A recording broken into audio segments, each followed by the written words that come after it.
Thank you, John, for having me here today. This is a great opportunity to speak about my passion.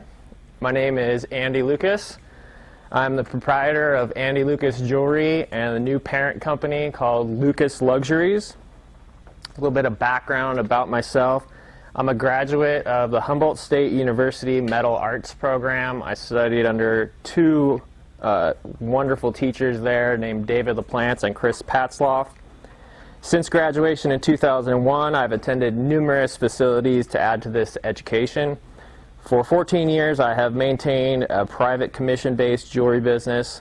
I currently reside in Klamath County, where I create once-made items 12 months out of the year. I am a fabricator, meaning that all of my designs are created with hard stock, sheet, tubing, wire, etc., as opposed to carving from wax and pouring molten metal casting. I am not currently a lapidary artist. Disclaimer. As jewelers and lapidary artists, our ultimate goal is to adorn the body. It seems that ever since mankind found our first gem minerals, we have been seeking ways to wear them on our person. What was once crude leather bags with strings have now evolved to the extent of CAD-programmed, 3D printed, machine-cast, intricate precious metal settings. The goal is still the same, though, to adorn the body with a small, precious, beautiful piece of the earth. This is a very important thing to remember for all of us, that we are in fact working with very earthly materials with limited reserves and inherent qualities and limitations. Crystals that we use grew within the earth. My silver, the gold, they were all crystals at one point, and all of the gems you're going to cut, crystals as well. Each specific crystal type grows with its own unique geometric patterns and habits. It is from these naturally, occasionally perfect geometries and patterns that I personally believe we were inspired to cut our very first gemstones from. To recreate that 1 in a million perfect crystal, and it is this idea that has evolved into modern gem cutting. When we cut or set a gem with the intention of adornment, our first concern is appearance, followed shortly by utility. The two are really of near equal importance. A beautiful high-carat, unsettable gem will always remain unset. The same follows true for the stone setter. No matter how fancy of a setting I create, if it doesn't retain the gem inside of it, it isn't worth making. When I make a piece, my intention is to create an heirloom serving as a long-lasting home for each gemstone that I come in contact with. Lapidary and jewelry artists have an opportunity to pay homage to these beautiful materials that grow within our planet. As a jeweler who only makes once made, which I call it, or one-off works, I am always looking for something new and unique above all else. In 2015, one of my pendants took a first-place award in the Saul Bell competition, which is put on by Rio Grande. I feel that my use of original proprietary cuts in this piece greatly contributed to my win. Both the cutter and I received considerable publicity. Aside from the unique appeal of gemstones, specifics that I like in a gem are as follows. It's a little bit of a list. I am partial to large, juicy, pool-like tables, good color selections,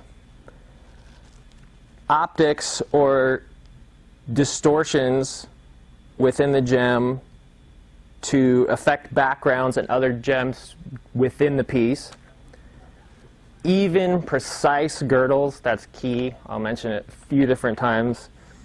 Employment of local materials when available.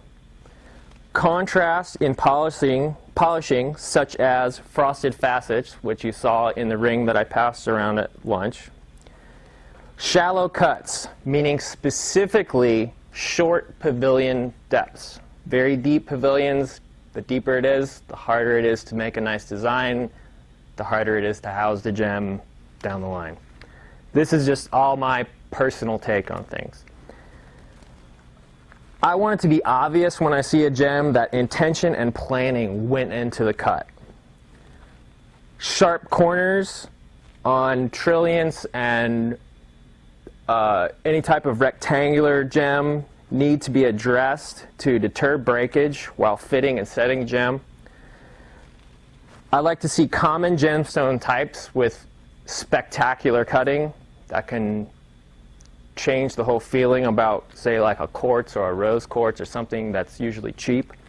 Put the right cut on it and it can be an amazing award-winning gem. I like to see implied depth of gem through creative cutting. I like to be able to assure my clients that what they have in their hands is truly a one-of-a-kind thing. That's very important to my clients. I like to see accentuation of inclusions. Embrace veils, fissures, and mineral inclusions if it's necessary. All crystals are not flawless, and actually almost none are. I'd rather see an inclusion than have it hidden where it could possibly pose a risk of breakage during setting. Often you'll see them off to the side where they're not as visible, and that can create quite a problem. To me, when presented correctly, inclusions create mystique in a gem and only further demonstrate that they are in fact natural materials. Having a name and a story behind a particular cut are a huge selling point and can provide artistic inspiration for jewelers as well. I like to see gems in the 1 to 3 carat range with the attention usually given to larger gems. It's okay to have a small gem. You can still get your money out of it. You just need to keep track of what you have into it, and not everything has to be big. Reasonable sized gems are paramount. I am often faced with a situation where the client wants a huge gem in a very small pendant. This is where creative cutting is very valuable. The client can be provided with a gem that appears very large, but is actually cut shallowly and can reside in a small piece of jewelry, which is what is usually desired. A large table will imply a higher carat weight in these types of gems.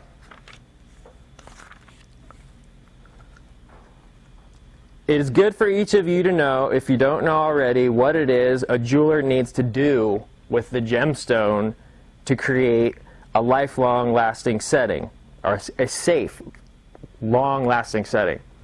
The following are good for lapidary artists to keep in mind at all times. Metal will be in firm contact with the stone. There will be a significant amount of pressure applied to the gemstone. The gem will be affixed with a minimum of 3 points or a point and one plane. And this is to explain that. This is a above view of, say, this kind of chevron type maybe gemstone. And this is the point and the plane. And this is the 3-point setup. This gem will not, you won't get away with setting this with 2 points. It will come loose and it will fall out. Here you'll get away because you have 3 points and you're able to keep that gem firmly seated. This plane will take the place of these 2 points. The gem will be fitted into its setting possibly hundreds of times prior to its actual setting, through fitting and making sure that everything is right for the jeweler. It must withstand this. I've had gems pop pieces off just because the girdle was too thin, too sharp, and as I'm doing just gentle fitting, trying to get to where I'm going, the gem breaks before I've even set it. And that's tragedy. The culet must be protected from poking the skin and from being damaged on surfaces when stored. So obviously it can't be poking through the back of the pendant. This is where deep pavilions become a problem because you have to put some kind of backing on the piece, and then by the time you get up to the distance of the girdle, you end up with a thick piece that's over a ½ an inch thick, which is difficult for many people to wear. And also, when the piece is set down on, say, a nightstand or a surface, the culet must be protected so that it's not damaged. The gem setting itself must be cleanable, reachable by solvents, steam, etc. They can never be placed in a setting that has a completely closed back because dirt and grime gets in and it doesn't get out. These are all things that are more on my side, but they're things that are good for you to remember, keep in mind. The gem must be balanced in the setting so that the jewelry can function correctly. It must hang well on a chain or stay in place on a finger or wrist.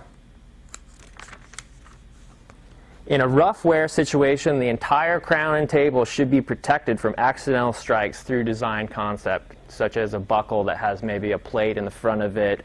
High wear situation would also be someone who wears a ring every single day, but they want to have a fancy gem in there as well. So you'd build a protective area around it. The ring I sent around at lunch, exactly that scenario. You could really rake that against the wall, and the metal will take all the damage, and the stone will be protected. Thinking of how a gem will be set is crucial when innovating a new cut. Over the years, I've also come across quite a bit about what I don't like in a gem. These are things that, for me, make design and execution difficult. No-nos. Here it goes.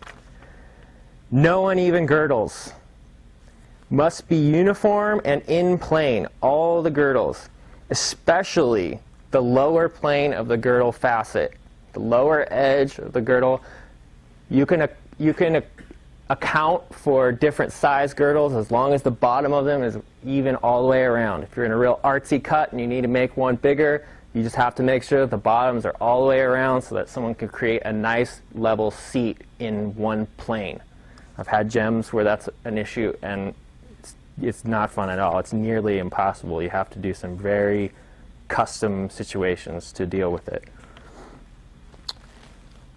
The girdle must not be sharp. Lightly polishing the edges helps this hugely. Just taking the knife-sharp edge off of especially the top side of the girdle facet. The bottom is important as well, but the top side, if it's too sharp, that's where you can get a little bit of superficial breakage. Personally, I never like to see a girdle over 0.8 millimeters, no matter how big the gem is. When you get on into a huge gem and someone thinks that it needs a girdle of 1.2, 1.4 millimeters, it's just a bear to deal with. So in that range, give or take a little bit, that's the thickest I like to see. And that's thick. That's pretty damn thick. No overly deep gems. Stones exceeding 3/4 of their actual diameter in pavilion depth are no fun and very difficult to create nice pieces around. I would rather personally see less color saturation in a gem and have a gem that has more utility to it. Less utility in a gem makes for fewer creative avenues for design. One thing I really do not like to see is cut-for-weight fantasy gems. Someone gets a piece of rough, they just start taking out the gouges, taking out the inclusions, they end up with this blob, and then they start to do things to the blob to try and make it look better. No amount of concave bubbles will replace a well-laid intentional plan. Larger is not better. Do not hide inclusions near the girdle. We're going to go over this again. This is a common and terrible practice leading to risk and breakage. Do not cut large gems just because you can. In the end, it's about originality, utility, and final presentation, not carat weight. Most of my clients are not concerned with carat weight. They actually care much more about the implied carat weight, the size of the look of the gem, and the way it appears once it's set in the final piece of jewelry. The relation between jeweler and lapidary artist is constantly evolving with the advent of new technologies. As a designer, I'm always on the lookout for the next new cut or new material to use inside of my work. The following is a list of directions and ideas that I'd like to see expanded upon in the industry. They're things that I've seen or possibly haven't seen before that I'd like to see more exploration done with. Looking to the future, this is what I would like to see. More work outside the box.